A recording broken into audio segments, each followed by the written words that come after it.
Spread करती थी। जी। तो इसको इस तरीके से आप समझ सकते हैं कि जो लांसेट ने भी चेतावनी जारी की थी उसमें बताया था कि लाइफ थ्रेटनिंग नहीं है। हेल्थ मिनिस्ट्री ने भी जो एडवाइजरी भेजी है राज्यों को उसमें कहा है कि यही जो बात डॉक्टर साहब बता रहे थे कि मिलती जुलती डिजीज है, लाइफ थ्रेटनिंग नहीं है, लेकिन इसको लेकर थोड़ा एहतियात बरतने की बात जरूर होती है। लेकिन खास बात यह है कि ये छोटे बच्चों को ज्यादा जकड़ती है, परेशान करती है, हालांकि हो सकती है किसी भी उम्र के लोगों को।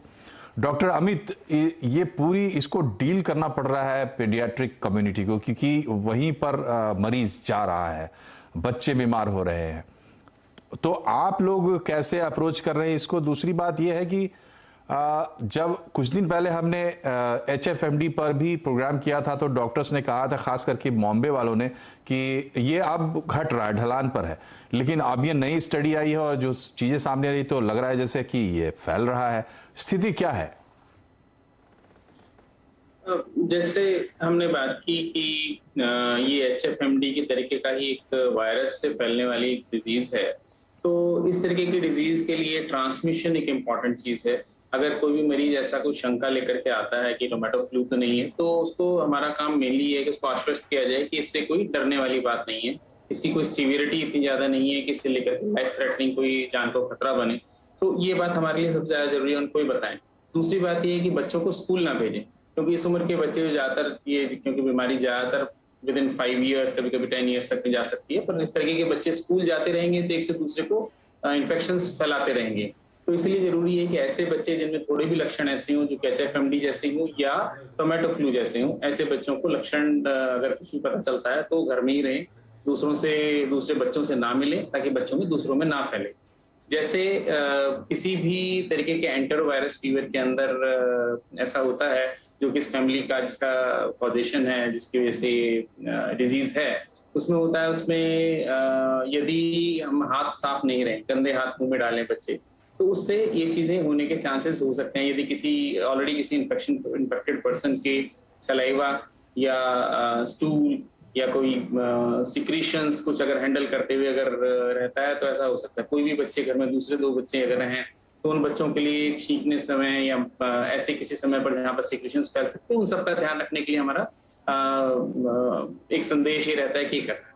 बाकी ट्रीटमेंट के लिए प्राइमरीली सिम्टोमेटिक ट्रीटमेंट, यानी कि जैसे लक्षण है, जितनी परेशानी है, उस तरीके से देने वाली बात रहेगी। जैसे कि बुखार अगर जाता है तो बुखार के लिए आप पैरासिटामोल दे सकते हैं, इस तरीके की चीजें। जी डॉक्टर जैन, ये बताइए कि अभी इसमें जो सबसे बड़ा मैनिफेस्टेशन है या जो बीमारी का नाम जहां से डिराइव किया गया है, टोमेटो फीवर या टोमेटो फ्लू, तो वो ब्लिस्टर्स के चलते किया गया है। तो स्किन के हिसाब से, डर्मेटोलॉजी के हिसाब से इस बीमारी को कैसे देखते हैं आप, और क्या प्रिकॉशंस लेने की जरूरत है उस फील्ड में? देखिए, जैसे आप जानते हैं, ये it's a self limiting disease है, अपने आप ठीक हो जाती है। इसमें मेन चीज़ जिसकी हमें ज़रूरत है वो है अच्छी हाइजीन मेंटेन करने की। बच्चों में बहुत अच्छी रोगों से लड़ने की शक्ति होती है, ये इसको अपने आप ठीक कर लेगी। हमें जो प्रिवेंट करना है कि इसके ऊपर और कोई इन्फेक्शन ना हो, तो उसके लिए साफ़ सफाई रखिए, नहाना नहीं छोड़िए। इंडिया में काफ़ी लोग अपनी तरीके के नुस्खे शुरू कर देते हैं, कोई कहते हैं पानी नहीं डालना, कोई नीम डिटॉल, कोई राख, ऐसी चीज़ें अवॉइड कीजिए। सफाई एक बड़ी आसान सी चीज़ है जो सबको मेंटेन करनी है, और कोई अलग तरीके के फॉर्मूले नहीं आजमाने। मेरी सिर्फ सिंपल सी यही एडवाइस है, नहाइए और साफ़ सुथरा रखिए, हाइजीन मेंटेन कीजिए। जी, और स्किन पे जो रैशेस आते हैं, जो तकलीफ होती है, उसके निजात के लिए क्या करें? आप कह रहे हैं कि घरेलू नुस्खे ना आजमाएं, तो क्या करे आदमी राहत के लिए? उसके लिए राहत के लिए अगर ईचिंग है तो हम ईचिंग के लिए सिट्रोजिन का सिरप देते हैं। अगर इरिटेशन है तो बॉडी लोशन, मॉइस्चराइज़र वगैरह लगा सकते हैं। मेनली सिम्टोमेटिक ट्रीटमेंट है जी, सिट्रोजिन और मॉइस्चराइज़र, बेसिक चीज़ों पे रहना है हमने। जी, तो फिर से जाएंगे डॉक्टर जैन के पास। डॉक्टर राय, ये बताइए कि एक दौर जो हमने देखा HFMD का, और जैसा कि मैंने पहले ही बताया कि डॉक्टर्स कह रहे थे कि अब ये घट रहा है, ऐसा लग रहा है कि कम हो रहा है, कम से कम मुंबई के डॉक्टर्स ने ऐसा बताया था। तो क्या ये वही वायरस जो है वो अपना रूप बदल के कुछ मॉडिफाई होके इस तरीके से आया है और ये फैलेगा अभी? इसको लेके किस तरह की, मतलब फैलने को लेकर किस तरह के अलर्ट की जरूरत है? देखिए, ये जो एंटेरो वायरस फैमिली होती है, म्यूटेशंस हो सकते हैं, वायरस किसी में भी म्यूटेशंस हो सकते हैं, पोलियो में भी म्यूटेशंस होते रहते हैं, बट वो म्यूटेशंस यूजुअली होने के बाद वो वायरस, नया वायरस जो है सर्वाइव नहीं करता। इसलिए आप देखिए तो वैक्सीन भी हमारा वही इफेक्टिव रहता है, ये सब रहता है। तो म्यूटेशंस होने की संभावना है। अभी जो है हमें उसके बारे में जो भी इंफॉर्मेशन है, ये नहीं है कि कोई न्यू म्यूटेंट वेरिएंट आ गया, बट जो फैलने की संभावना की बात करते हैं, देखिए होता क्या है कि इस टाइप के वायरस जो है एडल्ट में क्यों कम होते हैं, इस टाइप की प्रॉब्लम बच्चों में क्यों ज्यादा होता है, क्योंकि जब एडल्ट का एक्सपोजर जब वो छोटे होते हैं उसी समय हो चुका होता है, और ये प्रोटेक्शन बहुत लंबे समय तक देते हैं। किसी भी एंटेरो वायरस को आप देखें तो उनका लंबे समय तक प्रोटेक्शन मिलता है, या क्रॉस प्रोटेक्शन कई बार मिलता है कि एक टाइप के वेरिएंट से हुआ है तो दूसरे वेरिएंट से भी वो थोड़ा सा प्रोटेक्शन देता है। इसके कारण से जो है एडल्ट में होने की संभावना कम रहती है। इम्यूनो कम्प्रोमाइज कोई हो तो हो सकता है, क्योंकि ऑलरेडी हम मान के चलते हैं कि एक्सपोजर हो गया। बच्चों में चूंकि वो एक्सपोजर नहीं हुआ होता है, तो इसलिए ये डिजीज जो है बच्चों में ज्यादा कॉमन है, फैलेगा, क्योंकि स्प्रेड जो है जिस तरीके से अनहाइजीनिक कंडीशन में, जैसा डॉक्टर साहब बता रही थी, अनहाइजीनिक कंडीशन रहेगा तो फैलेगा।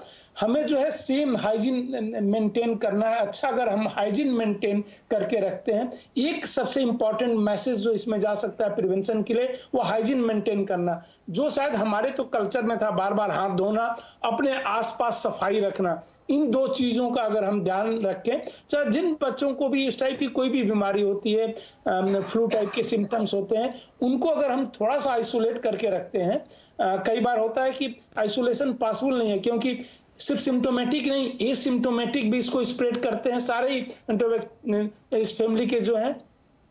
तो एसिम्टोमेटिक या यूजुअली जो है इन्फेक्टिविटी जो है 7 डेज तक अच्छी खासी रहती है, सिम्टम आने, सो फर्स्ट 7 डेज रहती है, सिम्टम डिसअपियर रहते हैं, तो ज्यादातर केसेस में इन्फेक्शन वो स्प्रेड नहीं करते हैं, बट फिर भी कुछ केसेस में इवन उसके बाद महीनों तक स्प्रेड कर सकते हैं। तो कंप्लीटली इस डिजीज को रोक पाना संभव नहीं होता कि कंप्लीटली खत्म कर दे। हाँ, उसका जो है प्रकोप कम हो जाता है। कई बार जो है सीजनल वेरिएशन जब होते हैं तो वायरल का सर्वाइवल जो है बॉडी के बाहर जो है कम नहीं होता, वो अपने आप जो है, जैसे जब एक्सट्रीम कोल्ड आता है, एक्सट्रीम हॉट आता है, उस समय डिजीज नहीं होती हैं। तो ये सब है। अभी हम नहीं कह सकते कि बहुत ही तेजी से फैलने की संभावना है, लेकिन हमें अपने सर्विलेंस सिस्टम को मजबूत रखना चाहिए। और ऑलरेडी जो है प्रोएक्टिव, देखिए कुछ केसेस केरला से रिपोर्ट हुए, फिर तमिलनाडु से रिपोर्ट हुए। गवर्नमेंट ने प्रोएक्टिव रोल लेके जो है इवन एडवाइजरी भी जारी कर दी। तो हमें अपने सर्विलेंस सिस्टम को स्ट्रेंथन रखना चाहिए कि कहीं बिहेवियर उसका जो है वायरस के बिहेवियर को मॉनिटर करना चाहिए। हो सकता है कोई म्यूटेंट वेरिएंट आ जाए और वह ज्यादा प्रॉब्लम आगे कर दे, इवन हो सकता है एडल्ट में भी प्रॉब्लम करने लगे, प्रीवियस एक्सपोजर जो है प्रोटेक्शन ना दे। लेकिन ऐसा अभी तक कोई एविडेंस नहीं है, इसलिए बहुत पैनिक की जरूरत नहीं है, बट उस पर नजर रखने की जरूरत है। जी, सावधान रहने की जरूरत है। एक्चुअली जो अभी तक हुआ यही है, चाहे लांसेट ने किया हो, चाहे भारत सरकार ने किया हो, कि अलर्ट किया है लोगों को इसके बारे में। डॉक्टर अमित, ये बताइए कि जिन लोगों को, जिन बच्चों को ये प्रॉब्लम होती है, उनके लिए उनके इलाज के हिसाब से जब तक वो इस बीमारी की जद में है, तब तक आपकी क्या एडवाइस होती है पेरेंट्स के लिए? पेरेंट्स ऐसे बच्चों के खाने पीने का विशेष ध्यान रखें, क्योंकि ऐसे बच्चे कई बार फीवर होने की वजह से उनमें पानी की जरूरत जनरली ज्यादा होती है। तो ऐसे में पानी बार बार पिलाते रहें, पानी थोड़ा सा ज्यादा देने की कोशिश करें। कई बार मुंह में छाले होने की वजह से बच्चे खाने पीने में थोड़ा सा उतनी अच्छी तरह से सक्षम नहीं होते हैं। तो इन बच्चों के लिए खाने पीने के लिए हमें थोड़ी सी सेमी सॉलिड टाइप की चीजें दी जा सकती हैं, जो थोड़ा सा मुंह में इजीली स्वेलो की जा सके। कुछ बच्चे जो बिल्कुल कुछ नहीं खा भी पा रहे हैं, या किसी का पेशाब भी अगर कम होने लगा है, तो ऐसे बच्चों को कभी कभी हमें एडमिट करने की जरूरत हो सकती है, ताकि उनका डिहाइड्रेशन को एड्रेस किया जा सके। तो इसके लिए यूरिन का ध्यान रखना, कितना बच्चा खा पी रहे हैं, इस बारे में ध्यान रखना एक इम्पॉर्टेंट चीज है। बाकी जो बुखार जैसे लक्षण हैं, इन लक्षण के लिए पैरासीटामोल की सिंपल मेडिसिन से काम मोस्टली बच्चों का ठीक ठाक चल जाता है। स्किन के लिए जैसे डॉक्टर साहब ने बताया अभी कि स्किन के लिए हमें केवल हाइजीन का ध्यान रखना है।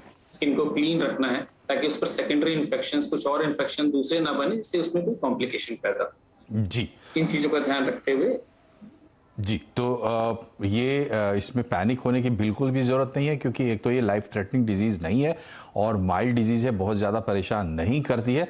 लेकिन इसमें बड़ा दारोमदार उस पर है जिसको ये इस वायरस का संक्रमण हुआ है, उसको, यानी कि उस बच्चे को और उसके परिवार को, कि इसको आगे ना बढ़ने दे। लेकिन आगे कैसे ना बढ़ने दे, कैसे रोकें और कब तक इस बात का ध्यान रखना है कि ये बच्चा इससे संक्रमण आगे फैल सकता है, इस पर हम बात करेंगे अपने डॉक्टर्स के साथ एक छोटे से ब्रेक के बाद। बने रहिए हमारे साथ।